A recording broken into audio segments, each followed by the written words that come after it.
머스노5 시작하도록 하겠습니다. 오늘도 5개의 이슈를 준비했습니다. 가장 먼저 골란 종목이 이슈가 바로 이 이슈인데요. 미국의 상호 관세 유예 연장을 트럼프 행정부 쪽에서 시사했습니다. 관세가 원래 이제 예상이 되었던 시기는 7월 8일이었죠. 그런데 이 부분을 다시금 9월까지 연장할 수 있다라는 가능성을 내비쳤습니다. 이 부분에 대한 언론의 보도도 상당히 많이 제시가 됐는데요. 미국은 현지 시간 27일 각국별 상호관세 유예 기간을 연장할 가능성을 시사했습니다. 스콧 베센트 미국 재무장관은 언론과의 인터뷰에서 올해 미국 노동절인 9월 1일까지 주요국과의 무역 협상을 대부분 마무리할 수 있을 것이라고 밝히면서 재차 관세 유예를 예고했습니다. 이날 우리가 18개 주요 개국 중에서 10개에서 12개국과 합의에 도달한다면 또 다른 20개국과의 중요한 교역 관계가 있는데 그러면 노동절까지 무역 협상을 마무리할 수 있다고 생각한다고 말했습니다. 또한 많은 국가가 압박을 받는 것 같다면서 국가들이 매우 좋은 거래를 들고 우리한테 접근하고 있다고 언급했습니다.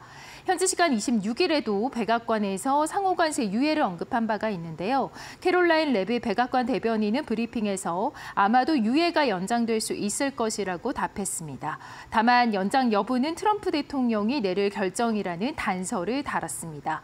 지난 4월 9일 트럼프 행정부는 57개국에 대해서 차등 화등 상호 관세를 부과했다가 발표 13시간 만에 관세 부과를 90일간 유예한 바 있고요. 유예된 90일 조치는 7월 8일에 종료가 될 예정이었습니다.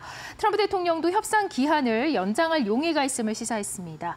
동시에 이 기한 연장이 필요하지는 않을 것이라면서 유예 기간 내에 협상을 마무리하겠다는 뜻도 내비쳤는데요. 다만 현재까지 미국이 관세 협상을 마친 나라는 영국이 유일한 것으로 보도가 되고 있습니다. 이와 관련해서 트럼프 대통령은 백악관에서 이른바 하나의 크고 아름다운 법안 입법 촉진을 위해 마련된 행사에서 우리는 어제 막 중국과 서명을 했다라고 말하면서 일부 거대한 합의를 추진하고 있고 또 다가오는 합의로는 아마 인도 시장을 개방하는 매우 큰 합의를 하게 될 것이라고 말한 바 있습니다. 영국 이후에 유력한 합의 가능 국가로 인도를 염두에 뒀다라는 의미로 해석이 되고 있습니다. 한편 도널드 트럼프 미국 대통령은 다음 달 8일로 종료되는 상호 관세 유예 시한과 관련해서 우리가 할 일은 9일 이전에 모든 국가에 서한을 보내는 것이라고 현지 시간 29일에 밝히기도 했는데요. 교역 상대국에 대한 상호 관세율이 10%에서 50% 수준에서 결정될 수 있다는 뜻도 내비쳤습니다. 그런가 하면 이 트럼프 대통령의 주요 국정 의제를 담은 하나의 크고 아름다운 법안이 상원의 첫 관문인 절차 표결을 통과한 바 있습니다. 현지 시각 28일 CNBC 방송에 따르면 미국 상원은 이날 밤 트럼프 대통령이 내놓은 포괄적인 세제 지출 법안의 심의 개시를 위한 표결을 시행했습니다. 민주당 전원과 토마스 텔레스 노스캐롤라이나 의원 그리고 랜드 폴 켄터키 의원 등 공화당 2명이 반대표를 던졌지만 51대 49로 찬성 다수로 절차상 첫 관문을 통과를 했습니다.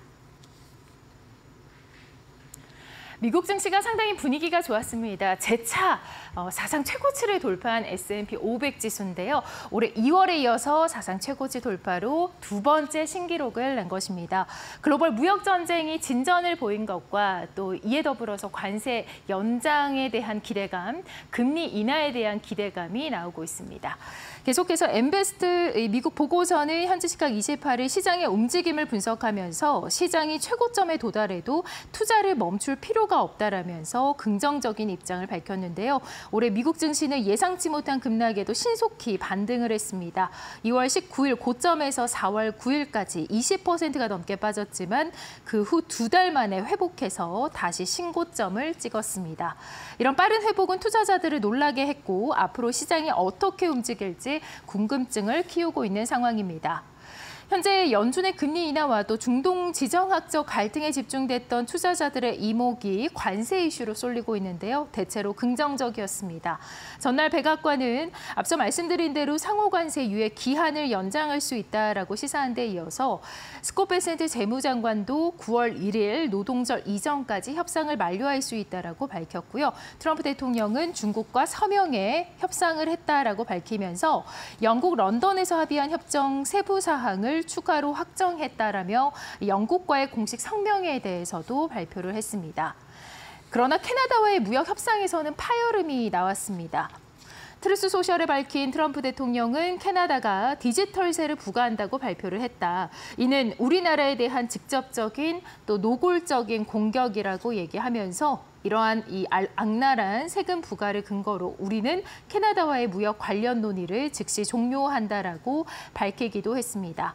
그러면서 캐나다가 미국과의 거래를 할 경우에 부과된 관세를 앞으로 7일 이내에 통보할 것이라고 이야기했습니다.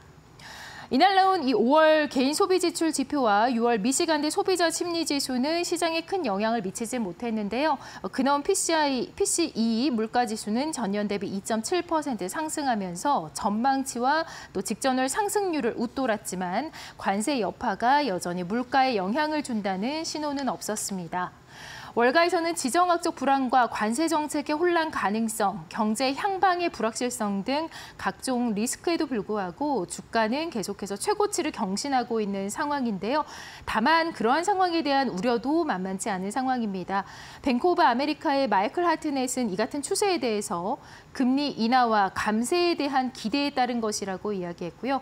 이는 올 하반기에 이 주식시장 버블의 위험을 높이게 되고 이 경우 달러 가치는 더욱더 약세를 보일 것이라고 밝혔습니다. 반면 시장의 상승세에 대해서 추가 상승 여력을 배제할 수 없다라는 전망도 나오고 있는데요. 이 조너선 레비 블룸버그 칼럼니스트는 이 앞으로 증시 상승세를 지속할 수 있는 낙관적 시나리오로 AI 분야의 또 다른 발전을 꼽았습니다. 이런 결과는 인플레이션이 완화된 경우에만 나올 수 있으며 그 외에 관세 불안, 지정학 긴장 재개 등 시장의 방향을 바꿀 위험이 도사리고 있지만 상황은 나아갈 여지가 있다라고 밝혔습니다. 네, 다음 이슈 보도록 하겠습니다. 트럼프 대통령이 AI 데이터 센터를 위해서 전력 지원책을 준비하고 있다라는 이야기가 나오고 있습니다.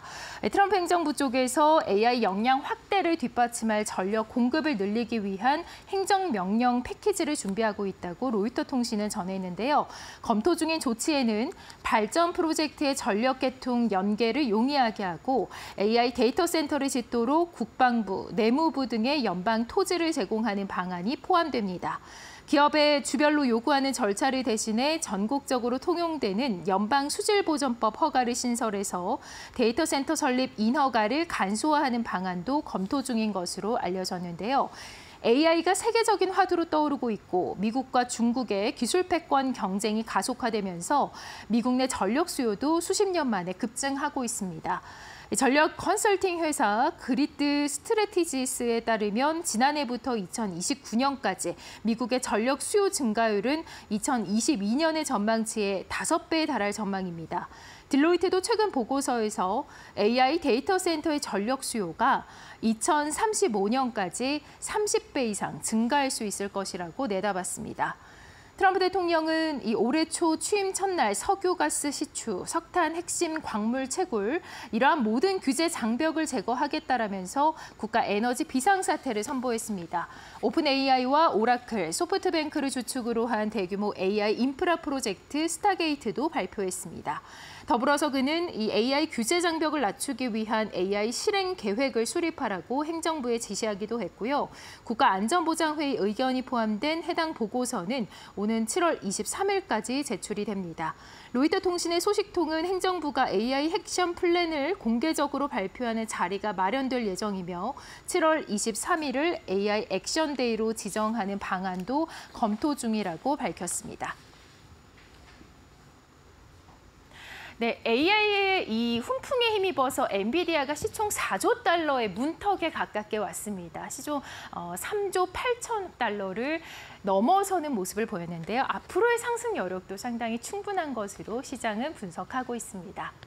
엔비디아는 이날도 지난 금요일장 1%의 상승을 보이면서 시가총액 3조 8천억 달러를 넘어섰습니다. 사상 처음으로 시총 4조 달러를 뚫는 기업이 될 가능성이 높아졌는데요.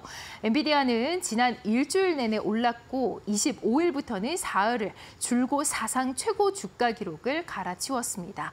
단기적으로 숨고르기에 들어갈 수는 있겠지만 머지않아 시총 4조 달러 벽을 뚫는 최초의 기업이 될 개연성은 상당히 높은 것이라고 시장은 분석하고 있는데요. 사실 도널드 트럼프 대통령 2기 행정부 출범 뒤에 엔비디아는 고전했었습니다. 1월 6일에 149.43달러로 마감을 하면서 약세로 돌아선 바 있는데요. 또한 4월 2일 대대적인 상호 관세가 발표된 이틀 뒤인 4일에는 100달러 선이 무너지면서 94.31달러로 추락하기도 했습니다. 하지만 엔비디아는 최근 성장세가 이전만큼 가파르지 않다라는 점 때문에 실적 발표에서 투자자들의 외면을 받곤 했지만 여전히 탄탄한 성장세를 이어가고 있는데요. 무엇보다도 엔비디아는 AI 가속기 시장을 장악하고 있습니다. AI 가속기 시장이 95%를 지배하고 있다는 분석이 나오고 있습니다. AI 가속기는 AI가 더 빠르고 효율적으로 일할 수 있도록 고안된 하드웨어로 AI의 엔진이라고 할 수 있습니다. 이 AI 가속기가 포함된 엔비디아의 데이터 센터 부문은 지난 1년 동안 매출이 3배가량 폭증한 것으로 전해지고 있습니다. 엔비디아 주가 수익 배율도 상당히 적당하다라는 긍정적인 해석이 나오고 있습니다. 시황을 폭넓게 반영하는 S&P 500 지수 편입 기업들의 평균 PER이 약 23배 수준인 점을 감안했을 때 내년 EPS 전망치보다도 48배 높은 수준에서 주가가 형성되어 있는 분석이 나오고 있는데요. 그러나 엔비디아의 향후 성장성을 감안할 때 48배 PER이 높다고 단정할 수 없다라는 시각입니다. 월스트리트에서는 내년 1월 마감하는 엔비디아의 2026년 회계연도 순이익 증가율이 44%에 이를 것으로 전망하고 있고요. 2027년 1월 마감할 2027년 회계연도 순이익 증가율도 전망치가 34% 수준에 이릅니다. 특히나 이 블랙웰과 같은 혁신 플랫폼이 더욱더 주목을 받고 있는데요. 엔비디아의 젠슨왕 최고 경영자는 AI 성장이 계속 빨라지고 있다라고 이야기하면서 이 블랙웰과 같은 혁신 플랫폼을 상당히 강조한 바 있습니다. 증권가에서는 엔비디아의 수익이 계속 늘어나면 밸류에이션은 더 저렴해 보일 수 있다라는 분석을 내놓고 있습니다. 네, 테슬라에서는 지금 세계 최초 완전 무인 신차 배송 영상을 또 공개를 했습니다. 30분간 완전 자율주행이 공개가 되면서 앞으로에 대한 더욱더 모멘텀이 강해지고 있습니다. 테슬라에서는 새로운 이정표다라고 이야기하면서 자축을 하는 분위기입니다. 테슬라에서 모델 Y를 필두로 해서 이 테슬라 공장 텍사스 기가팩토리에서 나와 고속도로를 달리는 완전 자율주행 차량을 공개를 했는데요. 약 24km 거리를 30분 동안 달린 뒤 고객의 아파트 앞에 멈춰 서면서 배송을 하는 그런 모습을 보였습니다. 이것은 바로 이 테슬라가 공개한 세계 최초 자율주행 자동차 배송 영상 속 장면입니다. 미국 텍사스 오스틴 기가팩토리에서 이렇게 이러한 자율주행을 한 배송 차량을 공개를 했는데요. 또한 테슬라는 이 부분에 대해서 새로운 이정표를 세웠다라고 자축하기도 했습니다.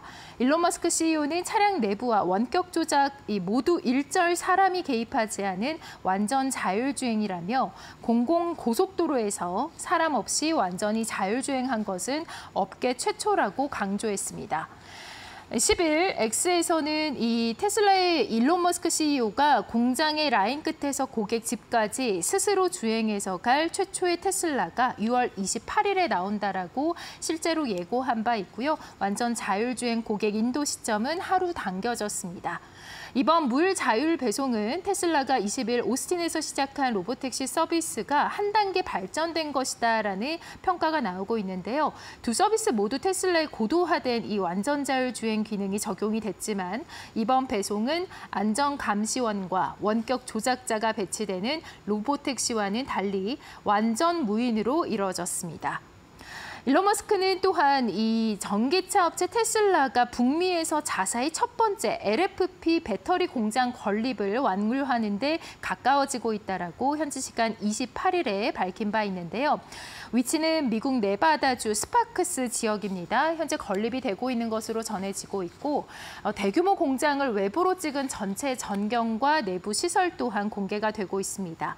머스크는 이 xAI가 개발한 챗봇 그록 계정으로 이 게시물 아래에 달린 댓글에 테슬라의 북미 첫 LFP 배터리 셀 제조 공장은 네바다주 스파크스에 있는 기가팩토리 네바다에 자리를 잡고 있다라고 얘기하면서 이 공장은 수입 배터리에 대한 의존도를 줄이는 것을 목표로 하며 테슬라의 지속 가능성 목표 달성에 기여할 것이라고 설명했습니다. LFP 배터리는 생산 비용이 상대적으로 저렴하고 발화 폭발 위험이 낮아서 ESS뿐 아니라 전기차 산업에서도 그 채택이 늘어나고 있는 것으로 전해지고 있습니다. 네, 지금까지 머스노5 살펴봤습니다.